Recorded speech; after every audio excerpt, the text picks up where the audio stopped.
The problem with self-help is the lack of personalization. I know this because as a therapist, I'm constantly seeing people in my practice whose lives I'm trying to help improve. And in doing that, I'm always working in a personalized way. The lack of personalization in self-help is the biggest problem. So in this video, I'm going to speak about why the lack of personalization is causing problems for people engaging in self-help. And I'm going to give you suggestions on how to personalize your self-help so that you can make it more effective. So the first thing to realize is that there is a lack of personalization in the self-help community. People who are engaging in self-help will hear all sorts of contradictory advice. You can hear people telling you that you should put yourself out there more often, and then others saying you should withdraw from people and focus on yourself.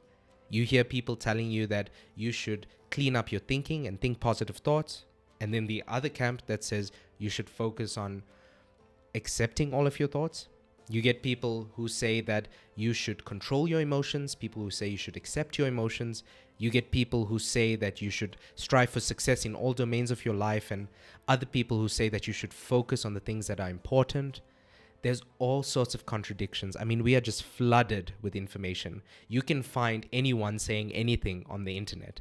This stuff is not regulated. So the information is super generic. It's made to appeal to a general crowd, but you're not a walking generality. You're a meaningful specific, as the saying goes. You're a meaningful specific. So you need specific advice to help you thrive. This is why most self-help is not effective. Let me put it in this way. If we were to try to think about what kind of shirt we want to manufacture for most people, if we want to create an average generic shirt, we might end up creating a medium size. But if we created a medium size and we made medium sized shirts for everyone, there'd probably be less than half of the population who are happy with it. So the most averaged out, the most general solution to this problem of shirt size doesn't serve most people. It does not serve most people. The average solution does not work for most people. What works on average doesn't necessarily work for the most amount of people. You know, there was this time where my grandfather actually had a heart attack, and it was quite scary for the family, and he luckily was fine afterwards, but he had to have a quadruple bypass. And after he had this bypass surgery, he came back to recovery and he went to the cardiologist, and I remember that the cardiologist told him that he needs to eat less salt because of his high blood pressure. So because of that, he started eating less salt, and I sort of watched this and I became very curious about this. I started eating less salt myself. And then one day, my mom, who was also eating very little salt, started to have low blood pressure problems. She became a bit faint because she wasn't eating enough salt. I saw this with my sister as well. And then I thought, hold on, wait a minute.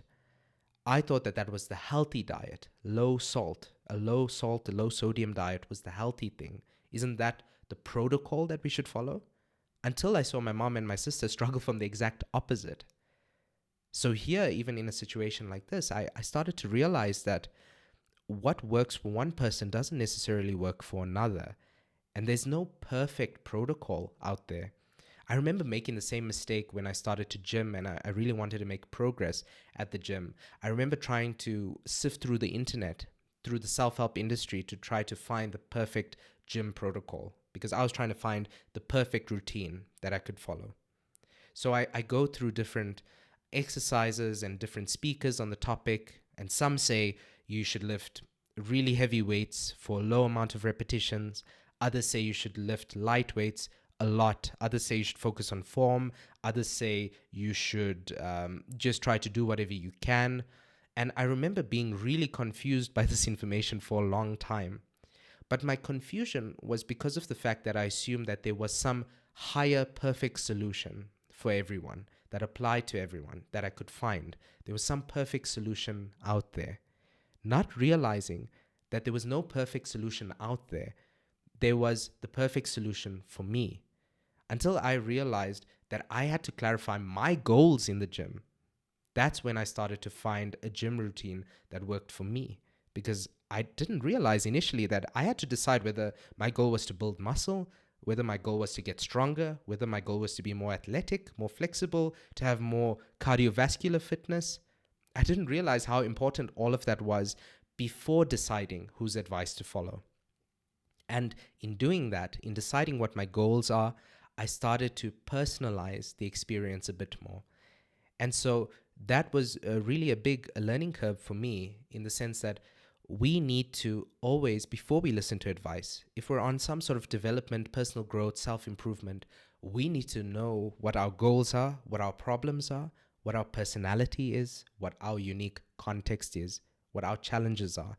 We need to know all of those factors, because those factors are what allows us to personalize a solution for us. And a personalized solution is always a more effective solution. Not everything needs to be personalized, but most of the time in the self-help industry, things are not personalized enough. So let's talk a bit more deeply about personalization, how you can do that if you are on a self-improvement journey. So what you really want to do if you're on a self-improvement journey is personalize your self-improvement across your goals, your problems, your personality, and then your current situation. If you can personalize across those 4 things, you'll have most likely a more effective solution. This is what I, as a therapist, do with my clients in my practice. Before I help them, I understand what they want from the therapy. That's their goals. Then I understand what their current challenges are. What are they actually struggling with? Then I understand what their current context is, to know what we have to work with. And then I also understand what their personality is. What are their interests and values? Because that helps make the strategies and the things that we're going to do more sustainable. So let's talk about those 4: goals, problems, personality, and context. Let's start with goals. So goals are really important for you to decide on before you decide how you want to engage in self-improvement. If you're on some sort of personal growth journey, you have to know what your goals are. You have to, because there's so many ways in which a human being can develop. You could develop in so many ways. You could work on your emotions, your thoughts, your attention, your motivation, your behavior, your social relationships, your communication. There are endless skills that you could engage in. So one way to narrow down what you should be working on is to know what your goals are. Your goals help clarify who you need to become. Because if you know what you want, you can clarify who you need to be to get there. So that's the first thing I'd like you to suggest, is know what your goals are. Think about your own goals in your own life right now. Is your goal to become a person of impact, to make a difference in the world, to build a legacy? If so, what kind of legacy? Do you have goals in terms of your profession, your career, your relationships, what you want your spare time to look like, kind of person you want to be in your relationships? There's so many kinds of goals that you can have. 4 really helpful domains are health, wealth, relationships, and recreation. So you can think across those 4 domains. They sort of help capture the big boxes of our lives. But think about what those goals are for you. And then based on those goals, think about who you need to become to get there. What skills do you need to develop to be able to become a person that can attain those goals effortlessly? Because if you set out the goals and then you relentlessly work on yourself, it'll become really easy to hit those goals almost as a byproduct of all the personal development that you're engaging in. So those are goals, and that's how it works. And again, it's really important because let's say you want to start a business. You need to know if you're starting that business because you want more spare time, because you want more money, or because you want to make some sort of difference in the world. Because if you want to make more money, then you need to listen to advice on growing and scaling your business and how to sell it once you've scaled it. If you're trying to create more time, then you need to look into leisurely businesses or passive income or remote work and the possibilities around that. If you're starting a business because you want to make an impact in the world, then you have to look into advice around impactful businesses, how to become a person of impact, how to stay dedicated to your mission, how to not be deterred by selfish success. Then those are the pieces of advice, the books you need to read, the speakers you need to listen to. But you see, it's only once you know the goal. Am I looking for time here, for money, or for impact in starting a business? It's only in asking that question and clarifying those goals that you get really good clarity on how you need to develop to get there.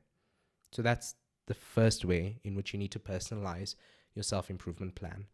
The second is you need to personalize it in terms of your current problems. You have to understand your current challenges to know what your self-improvement plan is going to entail. Because let's be honest, we're most motivated to engage in self-improvement when we're in some kind of pain. Our pain and our struggles can be really motivating in terms of kicking us into gear, getting us moving on our self-improvement. For example, if you are currently struggling with your relationship, you'll be more motivated to read books on healthy relationships, on communications, to attend couples therapy, to do whatever you need to do. You'll have more motivation to do that. But if you're currently struggling with your relationship, and then I tell you that you should go do some personal growth on mindset or something that's totally unrelated to that, you won't be as motivated. You don't have that fire under your feet that's making you run forward. So you need to think about what the fire under your feet is, because that's a huge source of motivation. If you know what your current problems are, you can be really motivated to solve them. The other reason you want to personalize your self-improvement in terms of first understanding your problems is because you'll be more efficient with that strategy. Sometimes we can think of personal growth as this really vague and abstract concept. I should grow, I should develop, but we don't pay attention to why we want to develop. What kind of problem are we trying to solve? What's the underlying issue, the challenge that I'm having that's pushing me into the domain of personal growth? If you know what the underlying challenge is, if you know what the actual problems are that you're trying to solve, you can be more efficient in solving them, because then you can choose the right kind of personal growth to help solve that problem. But you can't do that if you just engage in personal growth in an abstract way and just listen to anyone's advice. You might end up not solving your specific problem, the actual reason that you want some help. So that's problems. That's how to personalize across your current challenges, your problems. Am I currently having problems with my mindset, with my overthinking, with my anxiety? Am I having problems with my self-confidence, with my self-compassion, with my attentional span, with my ability to meet new people or to influence people in a positive way? Where am I having the challenges? That can be a really useful guide in terms of the specifics of your self-improvement plan. The third is personalizing this across context. So you need to ask yourself, what is the current context that I'm in? Because personal development means different things in different contexts. If you are currently in a village where there's lots of manual labor that's required of the people there to survive and thrive, then personal development there will be getting better at physical tasks, physical skills, because that's what you need to do to survive and thrive in that context. If you're in a highly academic context, highly research-based context, maybe you work at a university, then there'll be specific skills that will be really important to your personal growth because of the context. In that context, you might need to become better at specific research methods, at maybe statistics or something like that, something very cognitive. Those are the skills you're going to need to develop. So you see, context can really dictate what personal development actually needs to look like for you. We can't say that personal development is this abstract thing that we should all strive toward without understanding the context, because context is really important in defining what improvement means. Improvement means different things in different contexts. So that's really important. And then apart from context, the fourth way in which you want to personalize this is in terms of personality. Because if you don't know what your current personality is, in other words, your interests, your values, what your identity, how you define yourself, if you don't base your self-improvement on that, you could end up trying to engage in self-improvement that's not sustainable, that doesn't resonate with who you truly are. You could be brushing against yourself in some way. You don't want to do that. If you can firstly understand your interests, if you can understand what really gets you fired up, then you're more likely to succeed in it. For example, I had this in my own life. I remember I used to, when I again started to gym, I was trying to find the optimal workout routine, but I didn't think about what I enjoyed until I heard the advice that the best gym routine is the one you stick to. The best physical activity is the one you stick to. You're more likely to stick to the things that you enjoy, and you can only know what you enjoy if you know yourself. You know who you are, your personality. And after that, I started to play a bit more football, which is something I enjoy. I started to do the exercises that I enjoyed in the gym, and it became more sustainable, and I built a lot of momentum. I built so much momentum in that year, in fact, that I missed 20 days out of the whole year. And I'm not saying that to gloat. I'm saying that because it shows you that if you find what you enjoy, it becomes more sustainable. You cannot compete with someone who enjoys the process, and you can become that person who enjoys the process, but only if you customize your self-improvement to your personality. So think about yourself, think about who you are, what you enjoy, what's sustainable for you, what lights you up, because that's what will be sustainable. If you're an introvert and you're on some self-improvement journey, leverage one-to-one interactions with people. But if you're more extroverted, leverage bigger crowds, audiences, and lots of social gatherings. You could do that. There are many other personality traits in which you can think about, how can I leverage my strengths? How can I leverage my personality here? So that is how you create a personalized self-improvement plan. Goals, problems, context, and personality.